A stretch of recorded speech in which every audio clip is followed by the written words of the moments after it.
Silahkan Nuratika. Mulai ya, Kak.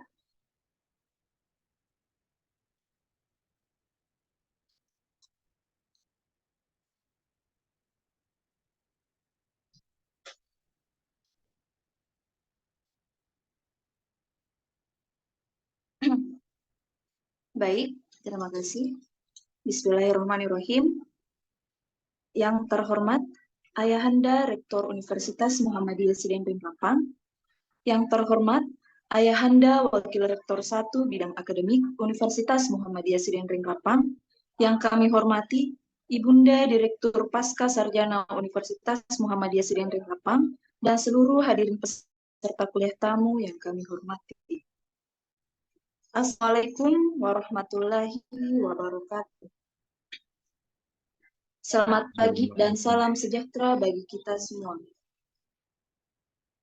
Hamdan katsiran thayyiban mubarakan fi, raditu billahi robba, wabil islami dina, wa bi Muhammadin nabiyya wa rasulah, Rabbi shrah li sadri, wa yassir li amri, wahlul 'uqdatam min lisani yafqahu qawli. Puja dan puji syukur kita panjatkan atas kehadirat Allah Subhanahu wa Ta'ala, atas nikmat berupa kesehatan dan kesempatan, sehingga pada hari ini, Sabtu, tanggal 29 Juli 2023, kita dapat melaksanakan salah satu kegiatan kita, yaitu kuliah tamu, yang dilaksanakan secara online via Zoom meeting. Sholawat serta salam tak lupa pula kita kirimkan kepada Nabiullah Muhammad SAW, Nabi yang menjadi suri teladan bagi kita umat Islam. Baik, hadirin yang kami hormati, marilah kita membuka acara kuliah tamu ini dengan bersama-sama mengucap Bismillah. Bismillahirrahmanirrahim. Baik.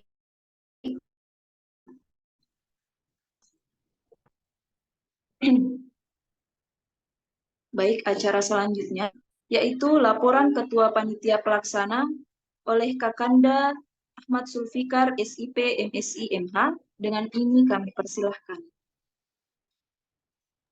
Baik, Bismillahirrahmanirrahim. Assalamualaikum warahmatullahi wabarakatuh. Waalaikumsalam. Waalaikumsalam. Alhamdulillahirabbil alamin wa bihi nasta'inu ala umuri dunya waddin wa ala alihi wa sahbihi ajmain, amma ba'd.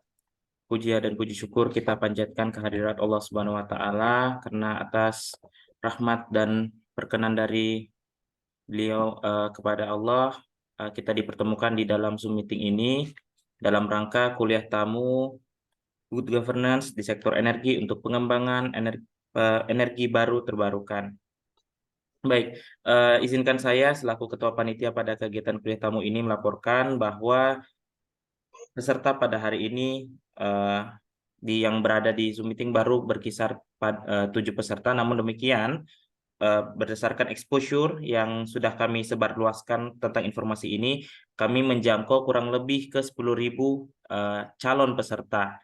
Jadi sebenarnya kuliah tamu ini menjangkau hampir 10.000 peserta, namun demikian mungkin karena satu dan lain hal belum sempat bergabung, jadi nantinya kuliah tamu ini pasca kegiatan ini akan kita sebarluaskan lagi kembali melalui kanal YouTube seperti itu, Mas Hangga.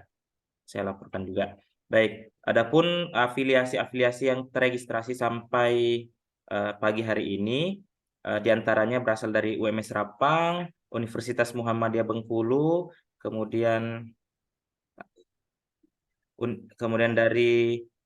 ada juga dari Kemendagri, kemudian ada juga dari Universitas Islam Negeri Sunan Gunung Jati Bandung, ada PT Haleora Powerindo PLN Group, Pusat Studi Ekonomi Kerakyatan UGM, Ilmu Pemerintahan FISIP Undip, University College London, dan kemudian Pondok Pesantren Tawirul Fikr PDM Kota Surakarta, dan juga Pasca Sarjana UMS Sidenren Rapang. Jadi kegiatan ini merupakan kegiatan yang terbuka untuk umum, walaupun sebenarnya tujuannya adalah memberikan pemahaman kepada mahasiswa, khususnya mahasiswa yang mengambil mata kuliah Good Governance di Magister Administrasi Publik Pasca Sarjana Universitas Muhammadiyah Sidenren Rapang.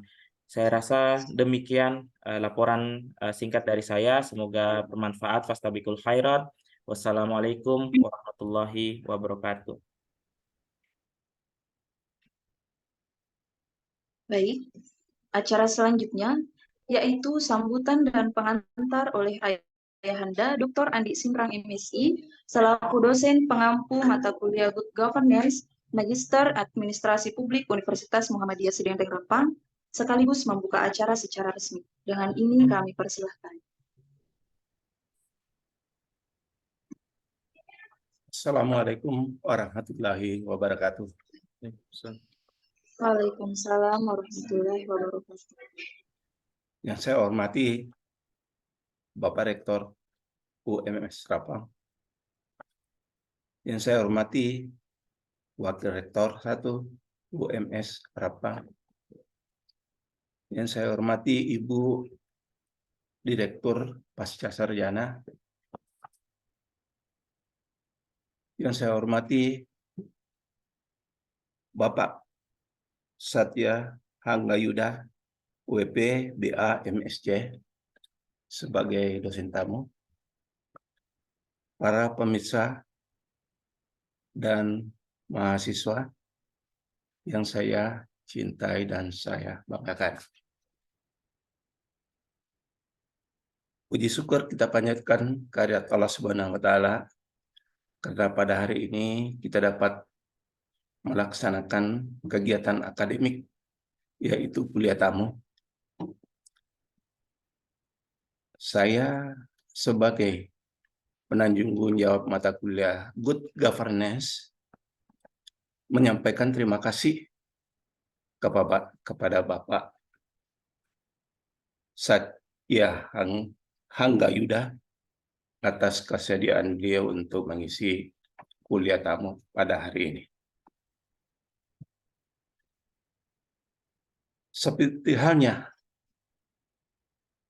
yang kita ketahui bahwa good governance itu adalah tata kelola pemerintahan yang baik.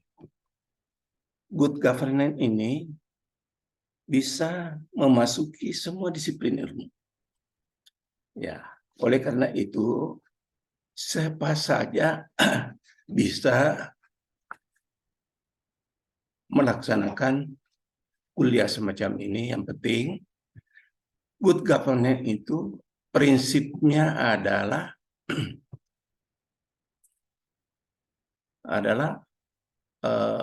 transparansi, akuntabilitas, ya. Di samping itu pelaksanaan hukum dan memberikan pelayanan kepada masyarakat dengan sebaik-baiknya. Jadi di dalam melaksanakan good governance itu memang sektor energi dalam mempercepat pengembangan energi terbarukan juga termasuk apabila prinsip-prinsip good governance itu bisa dilaksanakan dengan baik. Jadi saya kira pemerintahan sekarang ini juga tidak henti-hentinya untuk bisa mewujudkan pemerintahan yang baik.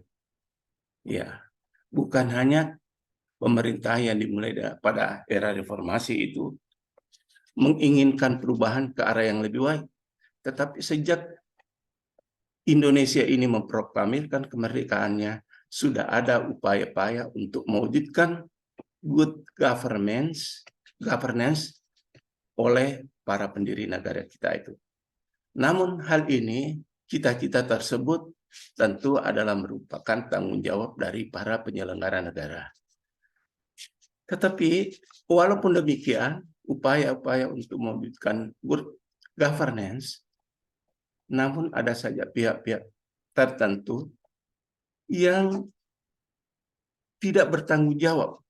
Sehingga ya itulah tantangan yang dihadapi oleh negara kita, bahwa upaya-upaya untuk mewujudkan good governance itu selalu mendapatkan tantangan-tantangan dari masyarakatnya itu sendiri. Atas nama dosen pembina mata kuliah Good Governance, sekali lagi saya menyampaikan terima kasih kepada adik Hanggayuda ini Karena saya lihat umurnya masih muda, sedangkan saya ini sudah memasuki masa pensiun sebenarnya. Jadi tinggal menunggu waktu saja. Oleh karena itu, saya berharap bahwa kuliah tamu ini bisa sebagai penambah referensi bagi mahasiswa, sekaligus juga menambah pengalaman dan memperluas cakrawala pemikiran kita di dalam memahami good governance itu sendiri. Dengan demikian, atas nama dosen pengampu kuliah ini membuka kuliah tamu pada hari ini mengucapkan Bismillahirrahmanirrahim. Bismillahirrahmanirrahim. Saya kira inilah sebagai pengantar saya. Mudah-mudahan para mahasiswa bisa memperhatikan secara saksama materi yang disajikan oleh Pak Setia Hanggayuda. Demikian, terima kasih. Assalamualaikum warahmatullahi wabarakatuh. Waalaikumsalam warahmatullahi wabarakatuh. Baik, acara selanjutnya yaitu pembacaan doa yang akan dibawakan oleh Nurut Ardi Hidayat, salah satu mahasiswa program studi administrasi publik Fakultas Ilmu Sosial dan Ilmu Politik UMI Serapang. Dengan ini kami persilahkan.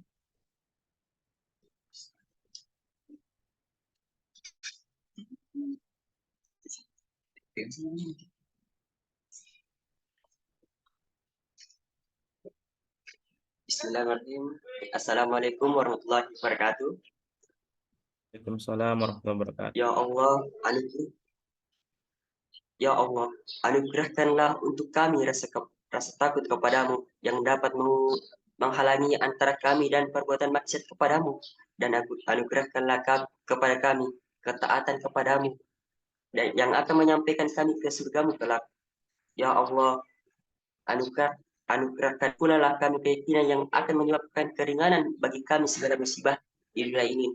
Ya Allah, anugerahkanlah kenikmatan kepada kami melalui pandangan kami, penglihatan kami, dan dalam kekuatan kami selama masih hidup di dunia ini.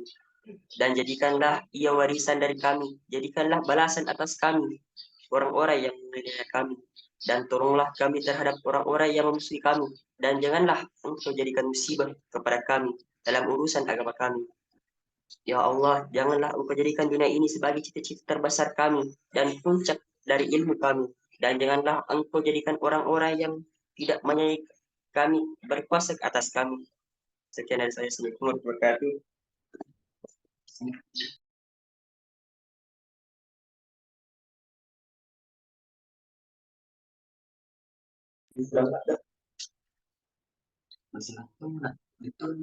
Baik, selanjutnya saya akan membacakan CV dari moderator kita. Nama lengkap, Ahmad Zulfikar, tempat tanggal lahir, Ujung Pandang 22 Mei tahun 1992, kualifikasi, Magister Hukum Universitas Muslim Indonesia, Makassar, lulus pada tahun 2017 dengan ujian atau cum laude.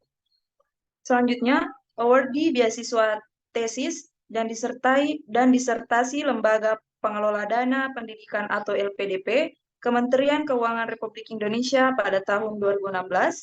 Selanjutnya, Magister Ilmu Politik Universitas Hasanuddin Makassar, lulus pada tahun 2016 dan merupakan lulusan terbaik tingkat fakultas. Selanjutnya, Sarjana Ilmu Politik, jurusan Ilmu Hubungan Universitas Muhammadiyah Jakarta 2012 dengan peringkat cum laude.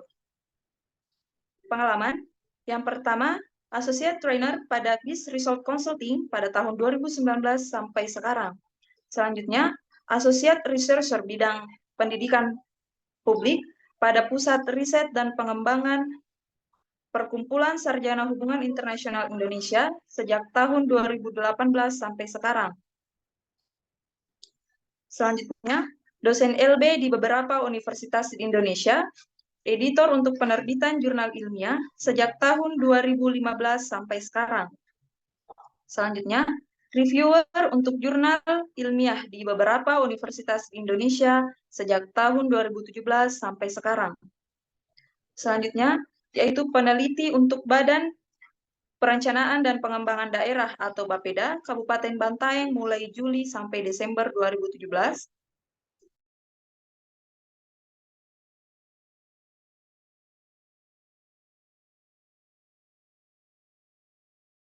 Selanjutnya, mentor eksternal untuk penelitian mahasiswa atau program keren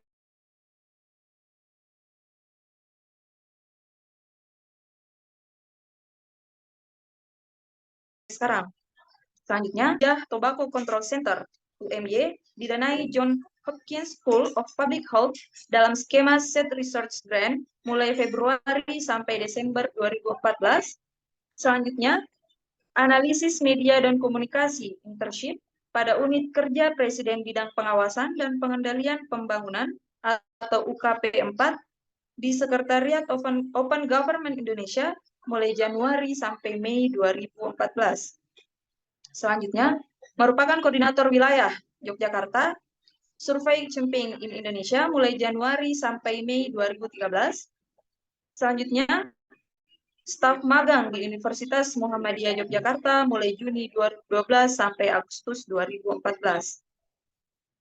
Selanjutnya, merupakan Direktur Gemini Publishing sejak Juli 2012, peneliti muda, didanai Direktur Jenderal Pendidikan Tinggi, Pendidikan dan Kebudayaan Republik Indonesia melalui skim program kreativitas mahasiswa mulai 2011 sampai 2013.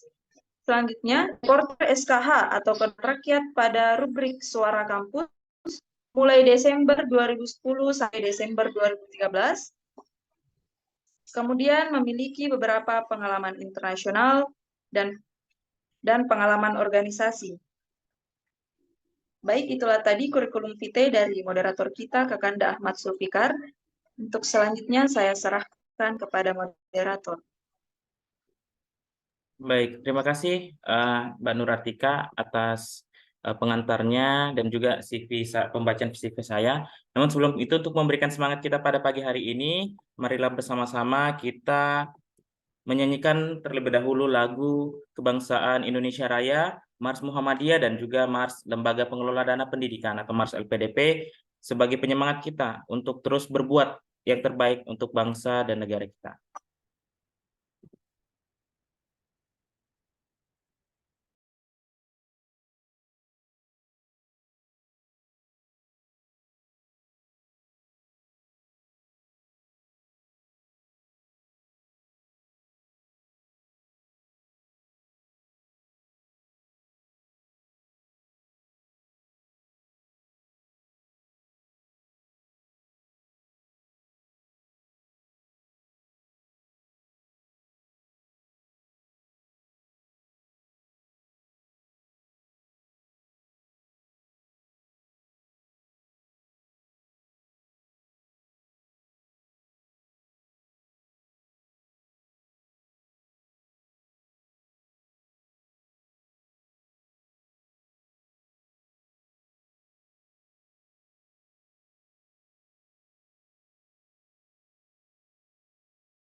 Kita lanjutkan dengan Mars Muhammadiyah Sang Surya.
Lihatlah matahari telah tiba di ufuk timur sana.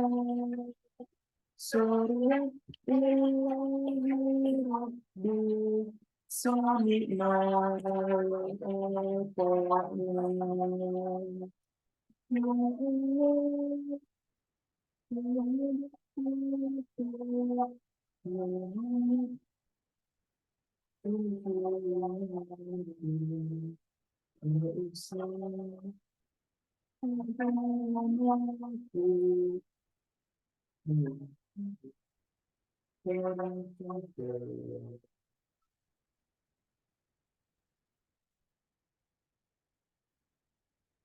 Baik, untuk sebagai penyemangat kita juga pada pagi hari ini, mari bersama-sama kita dengarkan Mars Lembaga Pengelola Dana Pendidikan, LPDP.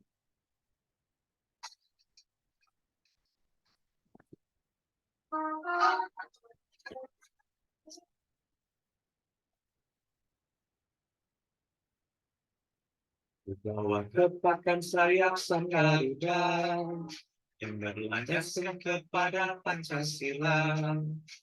Integritas mengabdi, profesional melayani, bersama LPDP membangun negeri. Langkahkan kaki dengan pasti tanpa ragu, harumkan nama tanah air Indonesia. Merah semangatmu, tupi hatimu, pemimpin yang dinanti bumi pertiwi. Hai bumi, dengarkan cerita kami, Satria cendekia siap berkarya.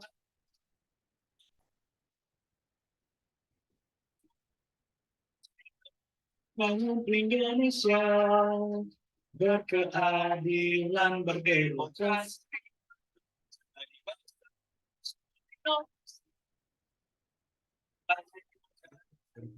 Masa depan rakyat Indonesia gemilang. Majulah, semangatlah, jaya.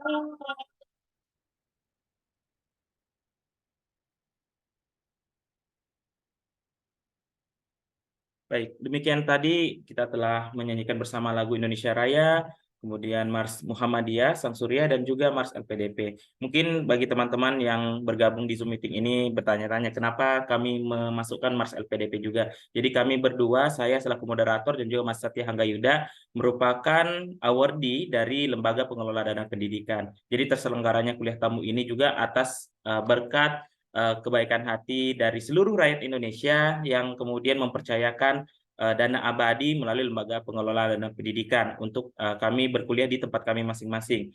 Sehingga kemudian Mars LPDP ini menjiwai kami selaku awardee dimanapun kami berada, kami membawa Mars LPDP ini sebagai panji-panji kebesaran kami. Baik, saya langsung masuk ke pembacaan kurikulum vitae dari Mas Satya Hangga sebagai berikut. Nama lengkap Satya Hangga Yuda Widya Putra, Bachelor of Art, Hons, atau gelar kehormatan MSc. Satya Hangga Yuda merupakan LNG and LPG specialist in SKK Migas and a member of the organization formulation team of SKK Migas, the president of the Michigan State University Alumni Association in Indonesia, co-founder and advisor of the Indonesian Energy and Environmental Institute, chairman of the Energy and Mineral Resources (ESDM) division of Rumah Millennials, head of the domestic market development of the Indonesian Biomass Energy Society, and a Jakarta International School brand ambassador and alumni. Hangga attained a Master of Science degree in Energy and Environmental Policy, GPA up to 3.80, magna cum laude from the New York University NYU. His study at NYU was fully funded by the Indonesian Ministry of Finance, Lembaga Pengelola Dana Pendidikan LPDP, persiapan keberangkatan yang ke-51.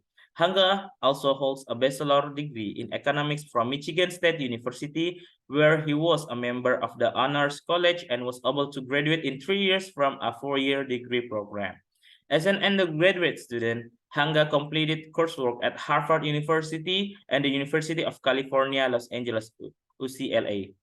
Hanga regularly writes opinion editorial articles for Jakarta Globe, the Jakarta Post, Global Asia Business Magazine, Antara News, Kumparan, Rilis.id, and Suara Banyu Urip.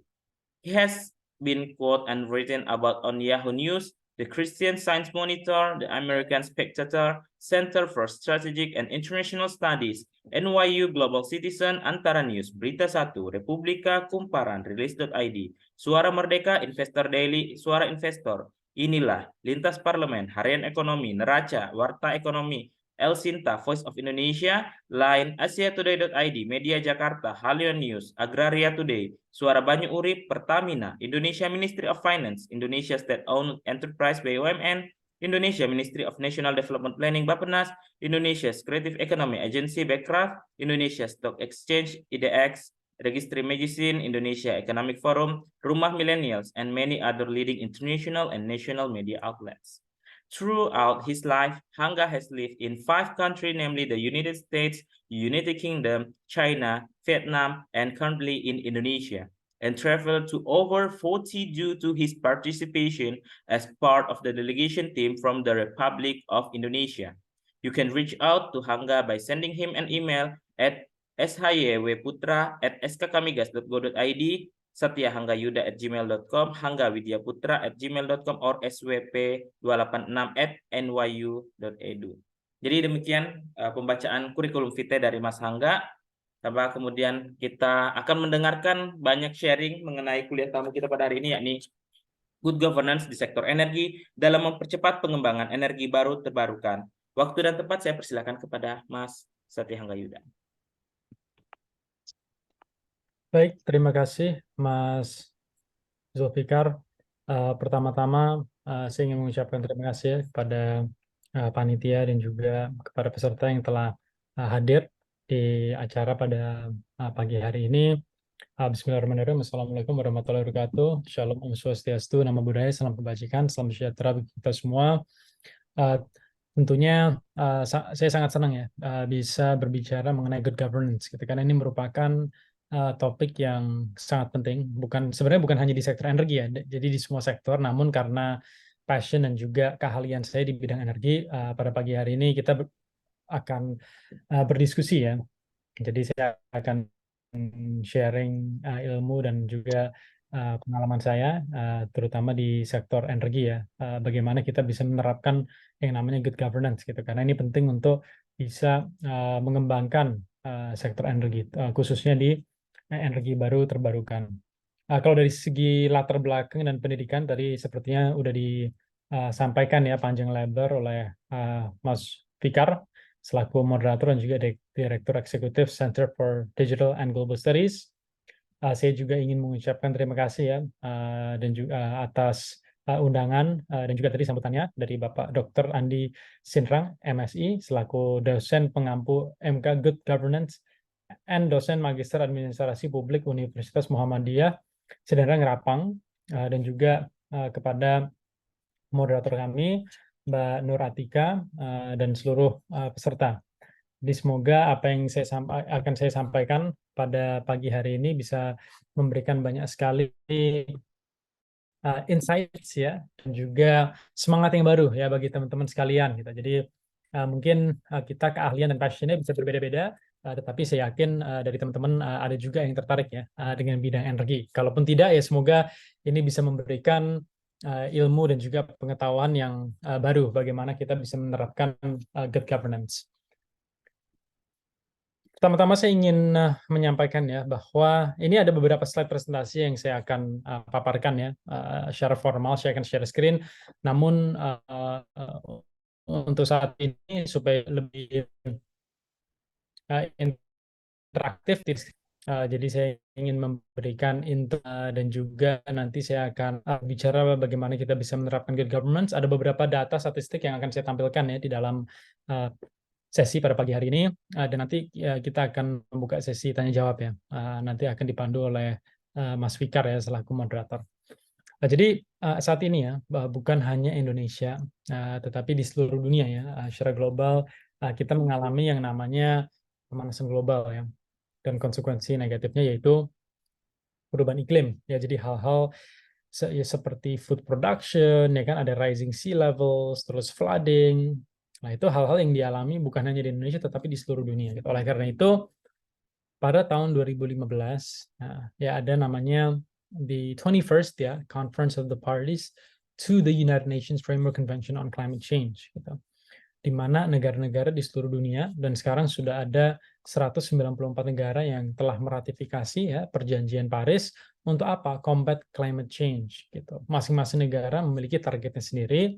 Namun memang kalau kita lihat ya semua target ya yang telah diterapkan oleh masing-masing negara itu tujuannya itu untuk menjaga kenaikan temperatur global tidak melebihi yang 2 derajat Celcius dan mengupayakan menjadi 1,5 derajat Celcius. Nah, itu adalah target dari Paris Agreement. Gitu. Ya, di Indonesia juga kita memiliki targetnya sendiri, dan kita sudah melakukan beberapa langkah ya untuk bisa menjaga kenaikan ya temperatur global gitu, dengan menurunkan total emisi gas rumah kaca di Indonesia.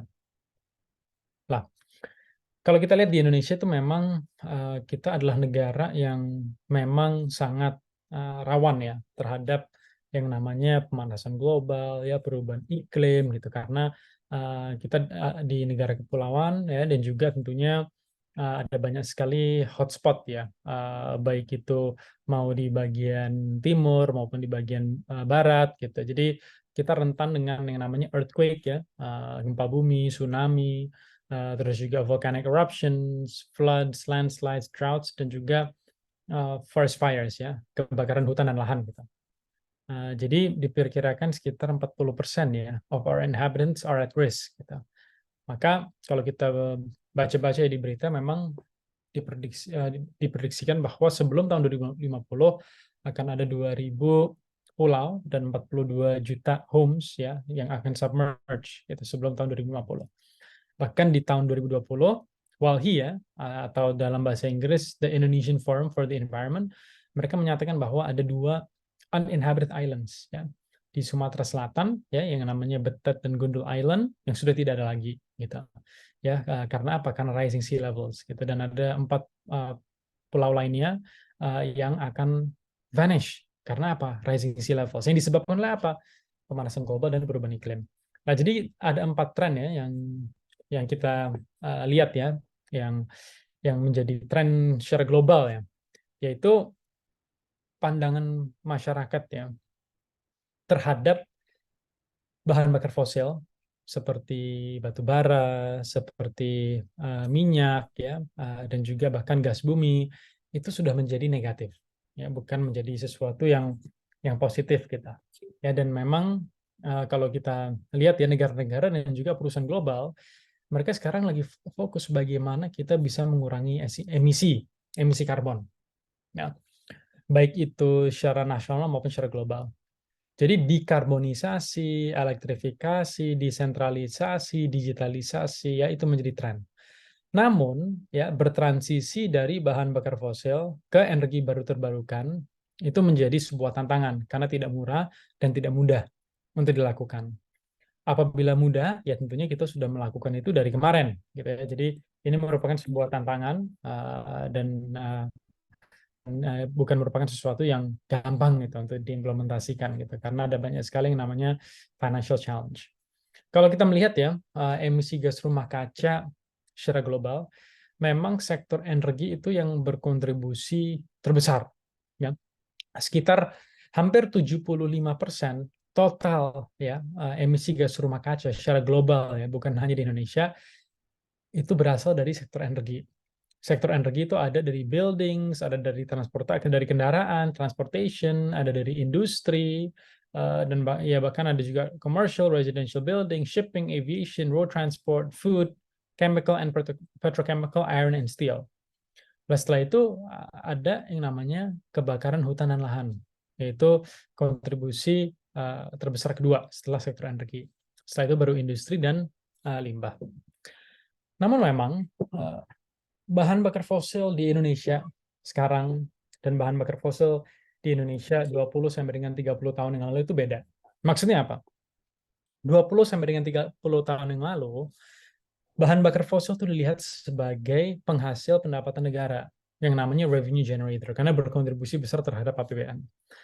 Namun dikarenakan berkurangnya ya sumber energi bahan bakar fosil, sekarang bahan bakar fosil itu dilihat sebagai an engine economic growth atau mesin penggerak ekonomi. Kenapa? Karena setiap sektor membutuhkan energi. Sebagai contoh ya yang sederhana, kita mengadakan webinar pada hari ini membutuhkan energi. Ya baik itu kita mau menyalakan HP, laptop, PC, iPad, kita mau menyalakan listrik, kita mau terhubung ke Wi-Fi, atau bahkan kita mau tethering menggunakan HP kita, mendapatkan sinyal, itu semua membutuhkan energi. Ya, jadi segala sesuatu yang kita lakukan itu membutuhkan energi. Ya, oleh karena itu roda perekonomian kita itu bisa bergerak karena apa? Karena energi. Energi itu bisa dihasilkan dari bahan bakar fosil maupun energi baru terbarukan. Walaupun sekarang memang mayoritas bahan bakar fosil, tapi kita dalam proses bertransisi ke energi baru terbarukan. Nah, memang pemanfaatan ya energi baru terbarukan itu terus meningkat, namun dari total bauran energi primer itu masih didominasi oleh energi fosil. Ya kita bisa lihat EBT itu hanya ada di kisaran 12 sampai dengan 13%. Ya, batu bara itu udah hampir ya 40%, minyak bumi di atas 30%, gas alam udah hampir 20% gitu. Jadi batu bara itu masih mendominasi pangsa pemanfaatan energi nasional. Namun emisi karbon yang dikeluarkan oleh batu bara itu sangat besar. Ya, itu yang menyebabkan batu bara menjadi tidak environmentally sustainable. Ya. Sedangkan pemanfaatan EBT sebagai sumber energi ramah lingkungan itu masih sangat rendah. Dari total potensi EBT ya, yang ada sekitar 417,6 gigawatt, yang dimanfaatkan baru 10,7 gigawatt, yaitu 2,6%. Ya. Jadi masih belum memanfaatkan secara optimal energi terbarukan. Dan di samping energi terbarukan, potensi-potensi energi baru yang ada pun masih belum banyak yang dikembangkan. Gitu ya. Jadi perlu diingat bahwa memang dari segi kapasitas itu masih kecil ya, walaupun sesuai dengan rencana umum energi nasional yang ada di Perpres 22 tahun 2017, kita ingin mencapai target 23% EBT di tahun 2025 ya. Jadi memang dari realisasi sekarang itu masih jauh ya dari 23%. Nah, sedangkan 2025 itu hanya 1,5 tahun dari sekarang. Ya. Power mix PLN kalau kita lihat secara nasional dan juga per regional itu 65% ya masih batu bara. Sedangkan gas itu ada di 18%, EBT di 12%, dan diesel fuel oil fired itu di 3 sampai dengan 4%. Kalau kita lihat di region Sulawesi, 46% itu batu bara. Gas itu ada di kisaran 13 sampai 14%. EBT itu yang paling tinggi itu ada di Sulawesi. Jadi EBT itu ada 32%. Ya, jadi dari semua region yang paling tinggi pemanfaatan EBT itu Sulawesi. Setelah itu fuel oil fired-nya di 8,29%. Ya, jadi tetap saja walaupun EBT-nya besar, namun memang tetap masih didominasi oleh bahan bakar fosil. Nah, apabila kita berbicara ya mengenai sektor energi, ada 3 hal yang menjadi perhatian kita semua. Yang pertama itu ketahanan energi, yang kedua kemandirian energi, dan juga kedaulatan energi. Jadi kita sekarang dalam upaya untuk menjaga ketahanan energi, gitu. Jadi untuk bisa memenuhi kebutuhan domestik ya, baik itu dengan energi yang bisa diproduksi di dalam negeri maupun kita impor dari luar negeri, gitu. Dan juga kedaulatan energi. yaitu hak negara dan bangsa untuk secara mandiri menentukan kebijakan pengelolaan energi untuk mencapai ketahanan dan kemandirian energi. Nah, kalau kita lihat memang tren sekarang ya di seluruh dunia itu bagaimana kita bisa bertransisi ke energi baru terbarukan, dan memang proses bertransisi itu tidak mudah tetapi sangat penting itu, karena kita perlu mengurangi emisi karbon yang disebabkan oleh konsumsi batu bara. Ya, jadi 40% dari emisi karbon ya itu berkaitan dengan apa? Konsumsi batu bara. Jadi kalau kita lihat sih bahkan dari emisi karbon ya di seluruh dunia 40% itu dari batu bara. Ya, dari minyak bumi, dari diesel 34%, dari gas 20%, ya, dan dari sumber energi lainnya di 6%.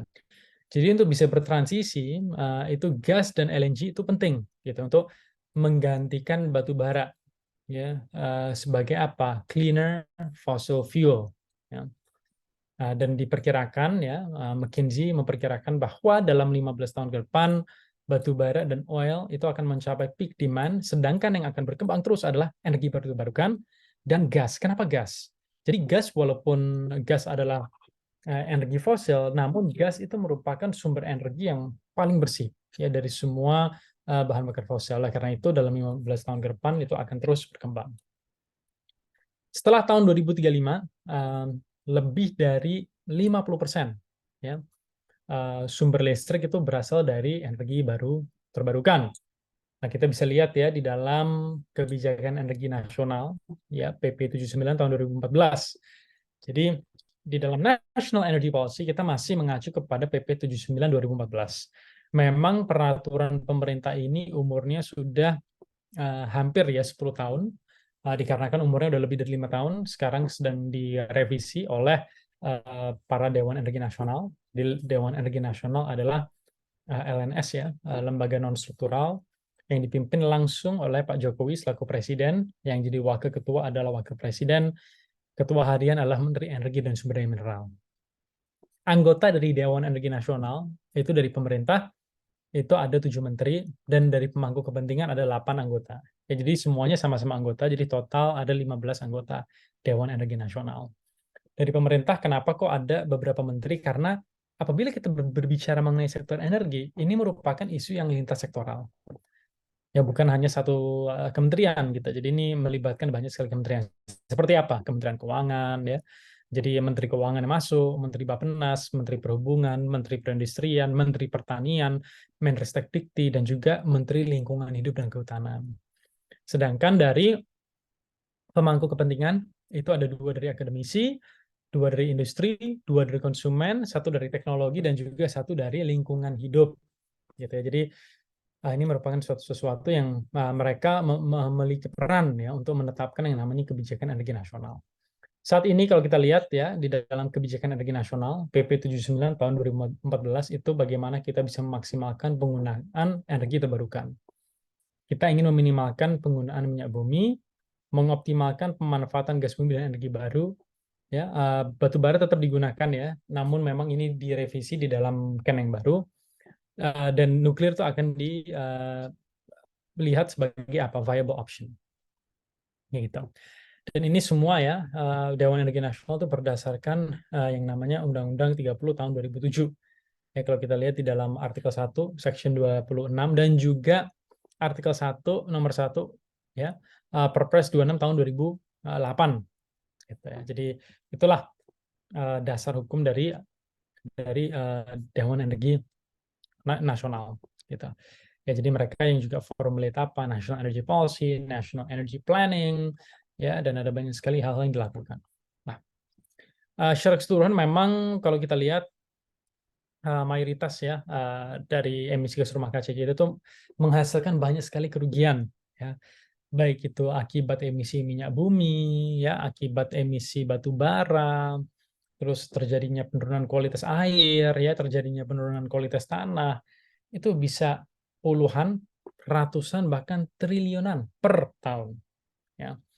Dan total kenaikan emisi gas rumah kaca dari sektor energi itu semakin besar, ya. Jadi semakin meningkat per tahun. Kenapa? Karena semakin banyak penduduk ya berjalannya waktu, lah tentunya ini akan meningkatkan konsumsi ya. Dengan adanya peningkatan konsumsi tentunya sektor energi dibutuhkan gitu ya untuk menggerakkan semua sektor. Karena sumber energi kita masih dari bahan bakar fosil ya, itu akan yang namanya emisi karbon, emisi gas rumah kaca gitu ya. Jadi itu sesuatu yang memang perlu kita ketahui ya bersama-sama. Nah, di dalam slide ini ya perlu saya sampaikan juga bahwa kalau kita lihat ya, di dalam komitmen sektor energi kita yaitu kita memiliki yang namanya peraturan pemerintah ya tahun 2014, yaitu namanya PP 79, ini tentang yang namanya kebijakan energi nasional.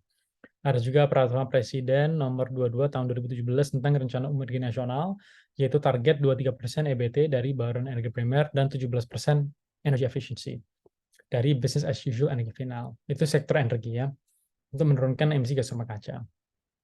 Nah, setelah itu komitmen nasional kita sesuai amanat Undang-Undang Nomor 16 tahun 2016, kita memiliki enhanced NDC. Jadi dari tahun 2000, dari 29% itu sekarang menjadi 31,89%, dari 41% menjadi 43,2% ya. Dan ini untuk mencapai komitmen global, yaitu menjaga kenaikan temperatur global untuk tidak melebihi 2 derajat Celcius dan mengupayakan menjadi 1,5 derajat Celcius. Jadi hal-hal yang dilakukan itu seperti pengalihan ya anggaran subsidi, 2-3% EBT ya, dan juga waste to energy. Dan ini merupakan suatu yang penting ya untuk diketahui oleh teman-teman sekalian, Bapak Ibu sekalian, bahwa memang tata kelola ya, birokrasi yang baik ya, good governance ini sesuatu yang krusial gitu ya di sektor energi dan juga sumber daya mineral kita gitu. Jadi karena sektor energi itu merupakan sektor yang memang membutuhkan bantuan dari ya lintas sektoral ya, bukan hanya satu kementerian, harus ada ya kerjasama yang baik gitu, lintas sektoral, lintas kementerian, terutama seperti di kementerian yang saya sampaikan sebelumnya, di keuangan, Bappenas, perhubungan, perindustrian, pertanian, terus juga ada Menristek Dikti, terus juga ada Kementerian Lingkungan Hidup dan Kehutanan, untuk bisa bersinergi ya, untuk bisa bekerja sama satu sama lain gitu. Karena dengan adanya kerjasama, ini akan meningkatkan kinerja ya, reformasi birokrasi di sektor penegakan hukum ya, terutama di sektor energi agar menjadi lebih kuat. Karena ini ya lebih sekuat sektornya dengan kerjasama lintas sektoral, lintas kementerian, dan juga tentunya dengan bantuan dari legislatif juga, ini akan menghasilkan sumber-sumber alam yang nilainya sangat tinggi gitu ya. Bahkan kalau kita lihat ya, saat ini memang penting gitu ya untuk bisa menerapkan good governance gitu, baik itu dari segi regulasi, dari segi peraturan, kebijakan, dari segi undang-undang, transparansi ya, accountability ya, dan kita melihat bahwa konsep dari good governance itu kalau di Indonesia itu udah dikenal dari tahun 1990-an gitu. Dan kita udah mengimplementasikan, ya udah mulai ya mengimplementasikan walaupun belum sempurna, yang namanya konsep good governance setelah krisis moneter ya, yang melanda di negara kita pada tahun 1998 gitu. Ini kan menjadi tuntutan reformasi ya, dan juga pemerintah yang baru ya pada saat itu gitu, sampai sekarang. Dan tentunya ini prinsip-prinsip ya seperti partisipasi ya, kepastian hukum, tanggung jawab ya, karena apapun juga kan yang berkuasa, baik good governance bukan hanya di eksekutif ya, tapi juga tentunya penting itu diimplementasikan dimanapun itu, terutama di eksekutif, legislatif, yudikatif. Ya, bahwa mereka itu harus transparan, ya ada keadilan, ya bahwa harus ada akuntabilitas ya, accountability, memiliki visi misi yang jelas, dan juga harus efektif ya dan efisien ya. Itu hal-hal yang memang menjadi bagian dari good governance gitu ya, mana kita melayani gitu masyarakat. Karena apapun juga, misal sebagai pejabat negara, itulah tanggung jawab kita untuk bisa melayani kepada masyarakat, memahami aspirasi dan juga menetapkan kebijakan yang bermanfaat untuk banyak orang. Gitu. Itulah apabila mendapatkan jabatan publik yang tinggi untuk itulah. Tetapi tentunya itu juga membutuhkan governance untuk bisa ini publik ya dengan cepat, ya tepat, mudah, juga adil gitu. Nah ini kan juga kita bisa melihat ya bahwa penerapan good governance saat ini itu sudah memang sudah bisa terlihat ya hasilnya seperti apa, transparansi ya dalam misal APBN ya, APBN dari sektor migas itu berapa banyak, bahkan non migas itu seberapa besar gitu dan digunakan untuk apa saja gitu ya. Itu kan dan tentunya adanya partisipasi dari masyarakat juga gitu dalam pengelolaan anggaran pemerintah baik itu secara langsung maupun tidak langsung gitu ya. Jadi tata pemerintah yang baik dan juga bersih ya atau good governance dan clean governance ya itu tentunya pemerintah ya seperti kalau untuk sektor energi itu lintas kementerian ya dan juga misalnya dari DPR itu melakukan prinsip-prinsip akuntabilitas ya dan pengelolaan sumber daya secara efisien gitu dan juga ini tentunya sangat krusial gitu karena apabila tidak ada good governance akan sangat susah untuk bisa merealisasikan investasi, untuk bisa merealisasikan pengembangan energi baru terbarukan, ya. Karena apapun juga perlu ada penegakan hukum, ya, yang tentunya bisa menjamin pengembangan energi baru terbarukan yang tentunya tidak mudah dikarenakan kita masih menggunakan bahan bakar fosil seperti batu bara, seperti minyak, ya bahkan gas bumi ya. Walaupun gas bumi itu sebagai energi transisi, nah itu juga menjadi tantangan tersendiri. Nah memang secara keseluruhan ya, kalau kita lihat di dalam Paris Agreement dan NDC memang target kita sangat ambisius. Ya. Walaupun memang di dalam 20 tahun ke depan kita masih menggunakan minyak dan gas bumi, gitu. Karena apapun juga untuk bisa bertransisi tidak mudah karena kalau kita berbicara mungkin dengan teman-teman sekalian yang memiliki kesempatan untuk bisa berpendidikan yang tinggi ya bisa kuliah itu kan kesempatan yang tidak bisa didapatkan oleh banyak orang ya. Lah bagi teman-teman yang mungkin udah mempelajari mengenai sektor energi terus juga memahami mengenai sektor energi mungkin udah mengetahui bahwa bertransisi dari yang namanya bahan bakar fosil ke EBT itu merupakan sesuatu yang sangat penting gitu. Tetapi kalau kita berbicara mengenai masyarakat secara umum ya mereka hanya memprioritaskan harga bagaimana kita bisa mendapatkan harga yang murah baik itu untuk BBM, baik untuk listrik. Kalau misalnya harga yang murah itu masih dari bahan bakar fosil, ya kenapa kita tidak menggunakan bahan bakar fosil? Ngapain EBT yang mahal? Ya, jadi itu kan mindset ya, dan tidak bisa disalahkan juga karena memang kalau kita lihat ya harga affordability itu sesuatu yang tidak bisa dipungkiri, gitu. Itu sesuatu yang penting, ya, yang tentunya untuk bisa direalisasikan ini ya, yang namanya goal ya tujuan kita. Misal ke depannya kita mau mencapai net zero emission ya pada tahun 2060. Net zero emission maksudnya apa? Net zero emission dalam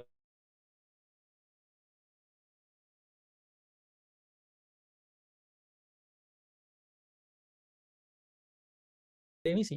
Nah, padahal net zero emission ya.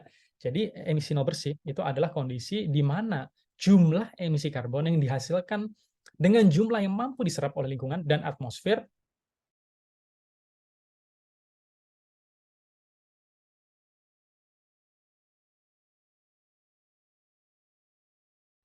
target dari dan untuk bisa menuju ke net zero emission, untuk bisa mencapai net zero emission, kita kan masih membutuhkan bahan bakar fosil. Namun harus kita tingkatkan penggunaan energi baru terbarukan. Ya untuk apa? Ya untuk bisa mencapai availability, accessibility, affordability, sustainability, and competitiveness. Ya setelah itu menggunakan bahan bakar fosil plus teknologi bersih ya seperti CCUS, seperti NetSync, ya dan juga penggunaan energi hijau ya percepatan energi baru terbarukan, smart energy, smart grid, konservasi energi untuk mencapai kemandirian energi, ketahanan energi, pengembangan yang berkelanjutan, juga ketahanan iklim dan rendah karbon gitu. Dan komitmen Indonesia dalam menurunkan emisi itu bisa dilakukan berbagai macam cara, yaitu peningkatan energi terbarukan, pengurangan energi fosil melalui carbon tax and trading, ya. Jadi bahkan untuk pembangkit listrik tenaga uap, ya, bahan bakar fosil, batu bara, itu kita bisa melakukan co-firing. Ya, PLTU itu digunakan di mana-mana, infrastrukturnya udah ada di mana-mana, tidak mungkin akan langsung di shutdown. Gitu. Jadi kita pasti masih membutuhkan PLTU. Tetapi itu bisa di co-fire dengan biomasa, dengan EBT. Bahkan ada pembangkit listrik tenaga uap yang dipensiunkan. Kita juga harus mulai menerapkan yang namanya kendaraan listrik di sektor transportasi, meningkatkan pemanfaatan listrik pada rumah tangga dan industri, memanfaatkan carbon capture and storage (CCS), ya, dan ini semua sesuai juga dengan arahan dari pemerintah, dari eksekutif, bahkan dari legislatif juga. Kita memiliki roadmap sampai tahun 2050, roadmap menuju net zero emission, ya, dengan adanya Perpres EBT, Undang-Undang EBT, terus juga stop impor LPG, retirement PLTU, ya, PLTN pertama mulai COD, gitu, untuk bisa mencapai namanya net zero emission. Nah, itu menjadi target kita ke depannya, dan tentunya ini membutuhkan good governance, ya, untuk bisa diimplementasikan, gitu. Nah, potensial dan kapasitas terpasang EBT itu masih sangat rendah, 2,6% dari total potensi. Oleh karena itu, ada banyak sekali, ya, proyek-proyek yang bisa diterapkan, gitu, ya, untuk bisa mencapai yang namanya net zero emission, gitu. Tantangan, ya, dalam mengembangkan EBT itu ada banyak, ya. Kan saya udah sampaikan di awal bahwa kalau mudah, ya pasti udah dilakukan dari dulu, pasti udah 100%. Kenapa kok sampai sekarang masih kecil? Ya, karena harga keekonomiannya masih belum wajar. Tata kelola pengembangan PLT EBT masih susah, seperti permasalahan perizinan, pengadaan lahan, keterbatasan infrastruktur dan jaringan transmisi dan distribusi listrik PLN sebagai sole off-taker. Jadi untuk mengembangkan EBT di daerah-daerah terpencil itu sangat berat. Akses kepada pendanaan yang murah, ya, itu tidak mudah, dan juga PPA yang tidak bankable, gitu, ya. Jadi itu juga menjadi tantangan tersendiri. Nah, kalau dari pemerintah legislatif tentunya udah bergerak, bahkan di Jen EBT di Kementerian SDM udah dibentuk pada tahun 2010, ya, jadi udah berjalan selama 13 tahun sekarang, dan RUU EBT itu sekarang sedang di review di DPR, jadi semoga itu bisa langsung dijadikan undang-undang sebagai landasan hukum untuk implementasi EBT, ya, dan kita berharap bahwa EBT itu nanti ke depannya bisa bersaing, gitu, ya, dengan bahan bakar fosil. Namun memang kita harus menjaga keseimbangan antara energy security, juga namanya environmental sustainability, dan juga energy equity, ya, supaya kita bisa mencapai target kita, ya, ke depannya. Bahwa secara umum, ya, memang pemanfaatan EBT di Indonesia itu masih rendah, ya, 2,6% dari total potensi. Namun memang yang bisa dioptimalkan itu jauh lebih besar, gitu. Dan juga dengan adanya RUU EBT itu bisa memberikan kepastian hukum dan penguatan institusi, ya, dalam urusan-urusan berkaitan dengan penyelenggaraan implementasi EBT, gitu. Penerapan EBT sudah dilakukan oleh pemerintah, sebagai contoh PLTS atap yang ada di Istana Bogor, PLTS atap yang di gedung Kementerian SDM, terus juga bahkan di swasta, baik itu di Coca-Cola maupun PT Tirta Investama, bahkan PLTS atap, ya, itu sudah mulai dilakukan secara masif. Di rumah saya juga ada PLTS atap dengan kapasitas 10 kW, ya, jadi saya sudah menggunakan energi bersih.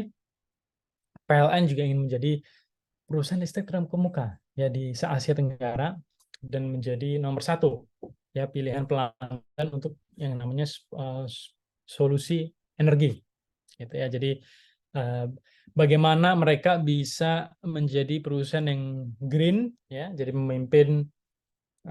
memimpin transisi energi Indonesia, dan juga meningkatkan, ya, energi terbarukan secara pesat dan juga efisien, gitu, ya. Jadi bagaimana bisa menjadi perusahaan yang lean, yang inovatif, yang customer focused, ya, menyediakan tenaga listrik yang lean, andal, dan berbiaya termurah untuk perumahan, bisnis, dan industri.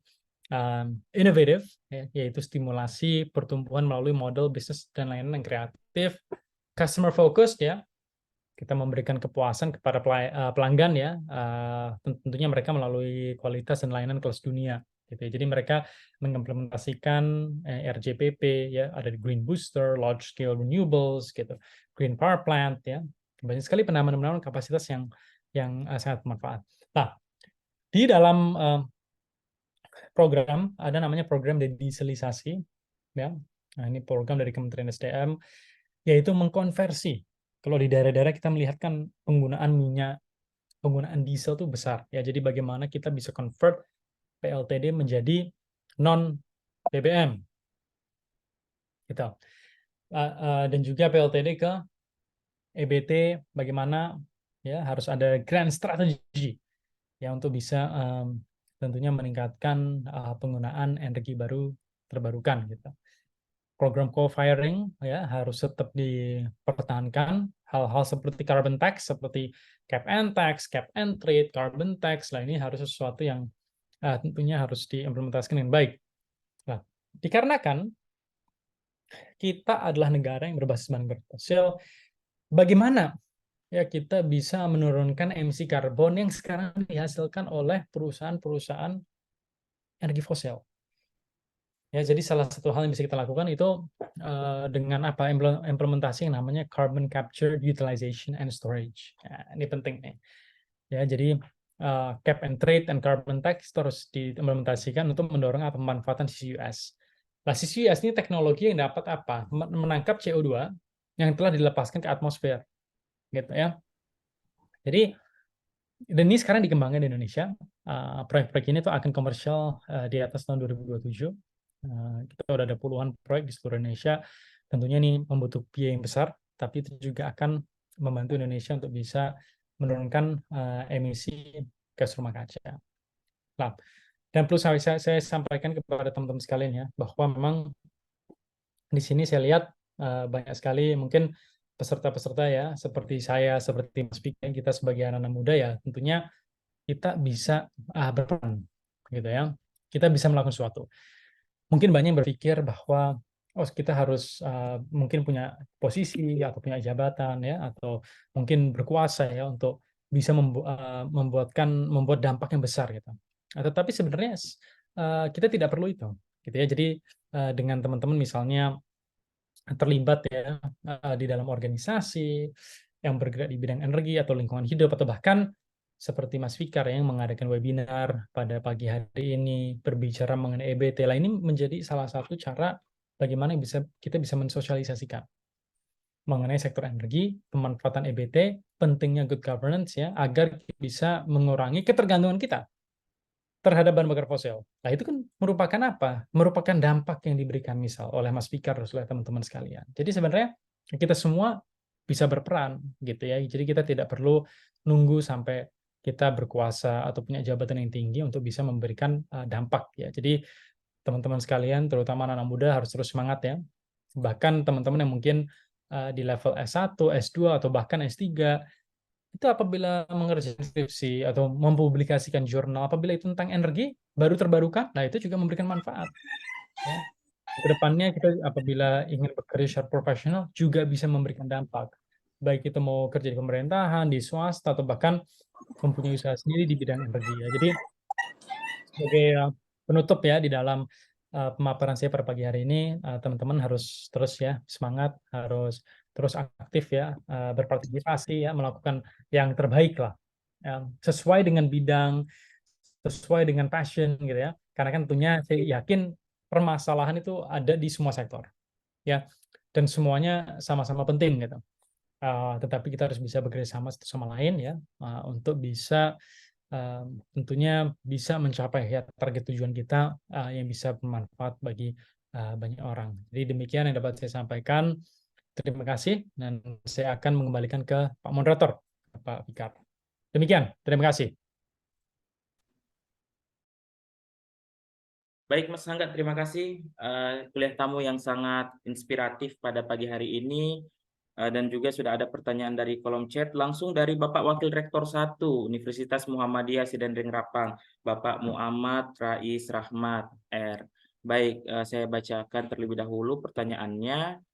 Ini sangat menarik ini. Menarik data-data yang disampaikan, ada nggak data sumber energi berbasis masyarakat seperti tenaga surya, biogas, dan lain-lain? Kalau ini dikembangkan dan didukung oleh pemerintah, saya yakin krisis energi kita bisa berbuah peluang ekonomi. Sekarang karena mencoba kembangkan energi biogas berbasis masyarakat, mengantisipasi krisis tabung 3 kg yang sering terjadi di Sidrap. Karena penggunaan gas 3 kg tidak lagi hanya di rumah tangga, tetapi melebar ke penggunaan energi untuk mendukung pengairan ke daerah sawah tada hujan. Mohon tanggapannya. Ini sangat menarik, ini sangat isunya lokal, tapi dampaknya nasional ini, Mas. Betul, betul. Ya, terima kasih banyak Pak Rais Rahmat ya selaku Wakil Rektor 1. Jadi ini juga kalau kita berbicara, kalau dari pertanyaan ini nasional ya, fokusnya di regional, tetapi memang dampaknya bisa nasional. Karena kalau kita lihat memang ada banyak sekali masyarakat yang bisa berperan aktif ya dalam mengembangkan energi berbasis energi baru terbarukan gitu ya. Tetapi perlu kita ketahui juga bahwa memang PLN yang menjadi sole off-taker. Maksudnya apa? Jadi PLN yang membeli, kalau kita misalnya membangun sebuah pembangkit listrik, mau itu bahan bakar fosil, mau itu energi baru terbarukan, itu pasti ada persetujuan nih dengan PLN. Karena kan kalau kita membangun pembangkit listrik, itu menghasilkan listrik. Nah, kabel-kabel ya, transmisi, distribusi, ya, yang diakses oleh pelanggan, masyarakat secara umum, itu kan miliknya PLN. Gitu. Oleh karena itu harus ada persetujuan dengan PLN untuk menjual listrik tersebut. Gitu lah. Itu tentunya didata oleh PLN dan data-datanya udah tersedia karena mereka juga mereka bisa breakdown berapa persen itu dari EBT, berapa persen itu dari bahan bakar fosil. Kalau untuk saat ini di Sulawesi ya, kita lihat memang region Sulawesi itu paling besar untuk EBT sebesar hampir 32%, sedangkan dari diesel di 8%, gas 13-19%, sedangkan batu bara di lebih dari 46%. Gitu. Jadi data-datanya memang sudah ada, namun memang kalau bisa itu transmisi distribusi itu juga tentunya kita bisa terus ya mendorong transisi, karena apapun juga bahkan di daerah itu banyak yang masih menggunakan diesel, banyak menggunakan batu bara, bahkan di Sulawesi sendiri mayoritas masih dari batu bara 46% gitu. Jadi ini sesuatu yang tentunya bisa dikembangkan ya proses untuk bertransisi ke EBT. Dan perlu diingat, masing-masing daerah, masing-masing wilayah itu mereka memiliki keunggulannya yang berbeda-beda. Mungkin di satu daerah, kalau di Sulawesi banyak pengembangan PLTB, baik itu di Jeneponto, ya, baik itu mau di Sidrap, itu kapasitas potensi mengembangkan tenaga wind power, Bayu, membangkit listrik tenaga bayu. Tapi kalau kita berbicara mungkin di DKI, ya itu susah gitu, karena di sini kan anginnya tidak terlalu kencang gitu. Kalau di Jakarta ya pasti kita bisa PLTS. Tenaga mungkin ada banyak volcanic activities, mereka bisa mengembangkan panas bumi. Ya, jadi masing-masing daerah, ya masing-masing tempat tuh mereka punya keunggulannya masing-masing. Ya, jadi tinggal dilihat aja ditentukan keunggulannya itu di mana dan bagaimana kita bisa mengembangkan itu. Itu saya lihat masyarakat sekarang udah mulai banyak yang bertransisi ke PLTS atap, ya walaupun itu memang mahal, tapi kita berharap PLTS atap itu bisa menjadi economically viable ya dan bisa dimanfaatkan dan digunakan gitu oleh masyarakat gitu, karena kalau harganya mahal susah gitu untuk bisa dimanfaatkan oleh masyarakat ya, jadi harga perlu diturunkan gitu. Tapi memang masing-masing daerah memiliki keunggulannya masing-masing, bagaimana kita bisa mengoptimalkan itu. Dan untuk data ya tentunya itu didata semua oleh PLN, karena kan harus ada namanya power purchase agreement antara yang membangun pembangkit tersebut dengan jaringan transmisi distribusi yang dimiliki oleh PLN. Itu tentunya didata juga oleh Kementerian SDM. Ya, datanya sudah ada, namun memang di masing-masing daerah itu mereka memiliki keunggulan yang berbeda-beda. Demikian dari saya, terima kasih sekali lagi atas pertanyaannya, Pak Rais. Baik, terima kasih Mas Hangga. Ini saya bacakan pertanyaan yang hadir dari grup kuliah tamu dari Saudari Nur Atika, mahasiswa program studi administrasi publik yang juga tadi memandu jalannya diskusi kita sebagai Master of Ceremony. Menurut Mas Hangga, bagaimana pemerintah Indonesia dapat memenuhi komitmen energi baru terbarukan EBT pasca presidensi Indonesia pada G20 tahun 2022 yang lalu? Ini menarik ini Mas, karena ternyata anak-anak di daerah juga cukup memperhatikan juga isu-isu kita di tingkat nasional bahkan tingkat global. Silakan Mas Angga. Ya, bagus sekali, karena memang ini sesuatu yang harus dilakukan ya, baik itu mau di tingkat daerah maupun kita mau tinggal di Jakarta atau kota besar, ya atau bahkan kita di luar negeri, kita harus terus ya memantau, melihat gitu, apa yang dilakukan di tingkat nasional maupun internasional. Karena dampaknya besar, itu bisa langsung ke daerah. Gitu. Jadi saya sangat senang gitu kalau Mbak Nur Atika memperhatikan betul presidensi G20. Nah, kalau kita lihat sekarang kan udah tahun 2023. Jadi memang selama tahun 2022 kemarin itu udah dipantau, dievaluasi dan juga dilihat gitu visi misi kita tuh apa, tujuan kita tuh apa ke depannya. Jadi target-target yang saya sampaikan tadi, misalnya penurunan emisi gas rumah kaca sesuai dengan kesepakatan Paris ya pada tahun 2015 yang sudah menjadi Undang-Undang 16 tahun 2016 itu udah ada sebelum presidensi G20. Terus juga kalau kita lihat kebijakan energi nasional yang sudah ada tahun 2014 ya jauh ya udah bertahun-tahun ya bahkan udah 8 tahun ya sebelum presidensi kita. Terus juga Perpres 22 tahun 2017 gitu itu sudah ada. Jadi memang tujuan dari presidensi G20 itu bagaimana ya negara-negara G20 itu bisa membantu satu sama lain untuk meningkatkan penggunaan EBT. Dari situ ada namanya JETP, ya Just Energy Partnership. $20 untuk apa? Mengimplementasikan EBT. Jadi sebenarnya apa yang dilakukan di G20 itu dalam rangka mencapai target-target yang jauh hari sebelumnya gitu. Ya, jadi itu terus kita monitor dengan adanya presidensi lah itu memberikan kita panggung ya, memberikan kita panggung untuk mendapatkan bantuan yang lebih banyak lagi. Tetapi target-target itu sudah ada dan memang sudah ada progres gitu. Ya walaupun memang kita masih jauh dari target, tetapi itu harus terus diupayakan dilakukan. Dan kalau saya lihat sih yang paling penting itu nanti di pemerintahan yang baru siapapun itu bisa terus mengawal yang menurut saya target-target yang bagus ya. Kalau misalnya itu target-target bagus ya kenapa tidak dilanjutkan gitu. Jangan sampai target-target yang bagus udah termonitor dengan baik, ada progres, kita bertransisi ke energi yang lebih bersih, lebih hijau, dampaknya baik untuk masyarakat, dampaknya baik untuk lingkungan, tapi itu diberhentikan. Lah itu yang tidak kita inginkan. Gitu. Jadi siapapun itu ya semoga itu bisa dilanjutkan karena kalau kita lihat 2024 pemerintahan baru itu sebentar lagi ya. Jadi tidak lama gitu dari sekarang. Jadi kalau saya lihat sih penting ya, yang lebih penting itu gitu. Jadi bagaimana kita bisa melanjutkan ya target goal kita yang udah jauh hari sebelum G20 ditambah bantuan dari G20 lah bagaimana itu bisa dilanjutkan di periode berikutnya. Karena itu kan juga akan menentukan gitu. Jangan sampai misalnya seperti di Amerika gitu. Kalau pada waktu Trump menjadi presiden langsung keluar dari Paris Agreement.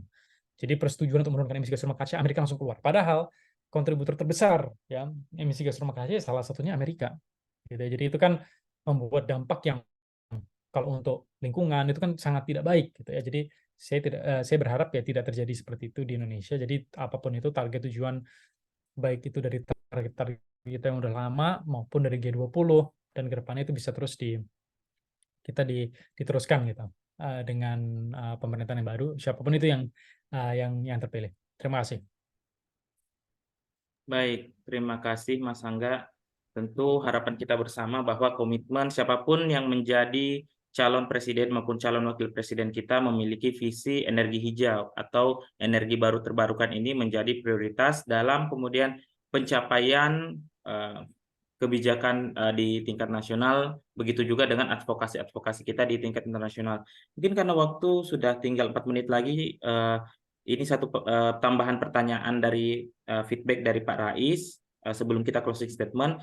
Tambahan Mas Yuda, bagaimana nasib tanaman jarak yang pernah ramai jadi alternatif energi terbarukan? Nah, menarik ini Mas, karena tanaman jarak ini pernah disebut sebagai alternatif, tapi kok tiba-tiba redup atau hilang. Apakah kemudian setelah diteliti lagi ini kemudian tidak proven, ataukah kemudian ada konflik kepentingan antara penelitinya dengan kebijakan energi nasional? Mungkin bisa dijawab dulu Mas sebelum kita closing statement. Ya, jadi memang tanaman jarak ya, ini memang benar, itu sempat dibicarakan, sempat menjadi viral ya, kemana-mana. Jadi memang ada banyak sekali manfaat sebenarnya. Kalau kita berbicara mengenai kesehatan badan ya, baik itu misalnya untuk antibakteri ya, untuk sebagai obat gigi ya, pokoknya anti-inflamasi ya. Itu yang saya ketahui ya tentang tanaman jarak. Nah, namun tanaman jarak itu bukan hanya untuk kesehatan, tetapi bisa menjadi sumber energi alternatif ya, atau namanya biofuel ya. Jadi ini sebagai bahan bakar ya, kalau kita lihat yang kandungan itu minyaknya itu dalam biji jarak itu berkisar 25 sampai 35%. Lah ini sesuatu yang sebenarnya bisa kita manfaatkan gitu ke depannya gitu. Jadi memang ini menjadi minyak bumi atau bahan bakar fosil yang tentunya menjadi pengganti minyak bumi, bahan bakar fosil ini kan dan bisa digunakan, dikembangkan di beberapa daerah ya, dan juga menggantikan penggunaan minyak bumi yang kita gunakan setiap hari gitu. Tapi memang kalau kita lihat ya, di dalam minyak ini itu jauh lebih ramah lingkungan ya dibandingkan energi fosil gitu ya. Jadi ini bisa mengurangi polusi udara lah.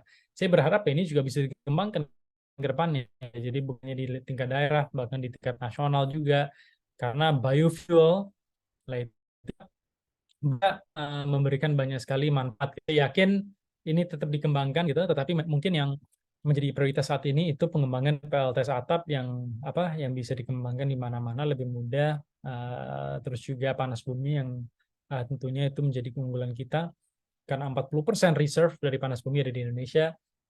Terus juga kalau di Sulawesi ada hidro ya, tenaga air ya, dan juga ada banyak sumber energi lain ya. Tentunya tanaman jarak itu menjadi sumber energi alternatif juga ya, biofuel yang tentunya bisa dimanfaatkan. Demikian dari saya, Pak Rais. Baik, terima kasih Mas Hangga. Kita juga sudah sampai di penghujung acara karena Mas Hangga pada pukul 10.30 nanti ada kegiatan yang lain. Mungkin bisa closing statement-nya Mas Hangga untuk kuliah tamu kita pada pagi hari ini. Ya, sekali lagi saya ingin mengucapkan terima kasih ya, terutama kepada Universitas Muhammadiyah Sidanreng UMS Rapang yang telah mengundang saya untuk memberikan kuliah tamu, yaitu Good Governance di sektor energi dalam mempercepat pengembangan energi baru terbarukan EBT. Saya ingin mengucapkan terima kasih kepada Mas Fikar selaku moderator dan juga yang memfasilitasi ya acara ini dan juga kehadiran saya di dalam acara ini. Saya juga ingin mengucapkan terima kasih kepada MC ya, tadi Mbak Nur Hatika ya, dan juga tentunya kepada Bapak Dr. Andi Sinrang selaku dosen pengampu MK Good Governance and dosen Magister Administrasi Publik Universitas Muhammadiyah Sidanreng Rapang, kepada Pak Wakil Rektor 1 ya, Bapak Muhammad Rais Rahmat, dan juga teman-teman sekalian ada di sini ya. Saya lihat yang on cam, saya juga lihat ini ada Ibu Nuraini Kasman ya, teman-teman, ada Mbak Zahra, Mas Sam ya. Jadi walaupun ini mungkin yang hadir ini tidak banyak ya, tetapi saya senang gitu karena ini fokus group discussion. Jadi ini judulnya itu menjadi FGD, fokus group discussion. Jadi tidak banyak tapi kita fokus ya ke EBT dan bagaimana kita bisa meningkatkan yang namanya good governance. Yang penting untuk diimplementasikan bukan hanya untuk sektor energi tetapi untuk semua sektor gitu. Jadi saya berharap ya Bapak Ibu sekalian dan juga tentunya teman-teman sekalian bisa terus memberikan dampak yang positif sesuai bidang keahlian, passion, juga mengawal terus implementasi good governance di semua sektor, dan semoga apa yang telah saya sampaikan bisa memberikan ilmu dan pengetahuan yang baru, memberikan manfaat ya bagi Bapak Ibu semua, dan jangan sungkan untuk keep in touch ya. Jadi kalau mau kontak saya bisa melalui Instagram di @satyahanggayuda atau di LinkedIn ya, Satya Hangga Yuda. Demikian yang dapat saya sampaikan atas perhatiannya. Terima kasih. Wabillahi taufiq wa hidayah. Wassalamualaikum warahmatullahi wabarakatuh. Waalaikumsalam warahmatullahi wabarakatuh. Mungkin sebelum kita mengakhiri sesi pada pagi hari ini, mungkin semua bisa on cam terlebih dahulu untuk kita mengambil gambar bersama. Bapak Ibu.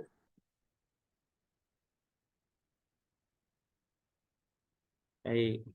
Ini karena cuma satu halaman, jadi memang sangat fokus grup discussion sekali pertemuan kita pada pagi hari ini. Baik, izinkan saya untuk men-screenshot gambar, bisa dikondisikan. 1, 2, 3. Oke, baik. Satu kali lagi. Yang tadi yang meleng. Oke, baik. Ada yang baru on cam juga, Mas Supriyadi, Mas Sam. Oke, baik. Kita ulang lagi. 1, 2, 3. Oke, baik. Oke. Baik, terima kasih Bapak Ibu semuanya yang telah menghadiri kuliah tamu kita pada pagi hari ini. Semoga membawa manfaat kepada kita semua, khususnya kepada Civitas Akademika Universitas Muhammadiyah Sedan Ring Rapang. Tentu kita berharap senantiasa menjadi Center of Excellence sebagaimana visi dari perguruan tinggi atau jargon yang senantiasa kita dengungkan, yakni Digital Entrepreneurship University. Jadi adapun kuliah tamu ini dilaksanakan secara full online atau virtual dan terbuka untuk umum sebagai upaya untuk mendiseminasikan ilmu pengetahuan tidak hanya di dalam lingkup kampus sendiri, tetapi juga kepada masyarakat secara umum. Seperti itu, sesuai dengan amanat dari perguruan tinggi. Saya rasa demikian. Mewakili seluruh panitia yang bertugas pada hari ini, saya mengucapkan terima kasih kepada Mas Satya Hanggayuda atas perkenannya telah membersama kita pada pagi hari ini, dan juga saya memohon izin kepada Bapak Wakil Rektor 1, Bapak Muhammad Rais Rahmat, untuk menutup kegiatan pada hari ini dengan bacaan hamdalah alhamdulillahirabbil alamin, dan silakan Bapak Ibu untuk mengisi presensi yang hadir pada pagi hari ini melalui kolom chat yang sudah saya tampilkan. Mungkin saya tampilkan terlebih dahulu. Baik. Ya. Saya izin untuk mematikan dulu recording sebelum saya menutup pertemuan kita pada hari ini. Assalamualaikum warahmatullahi wabarakatuh.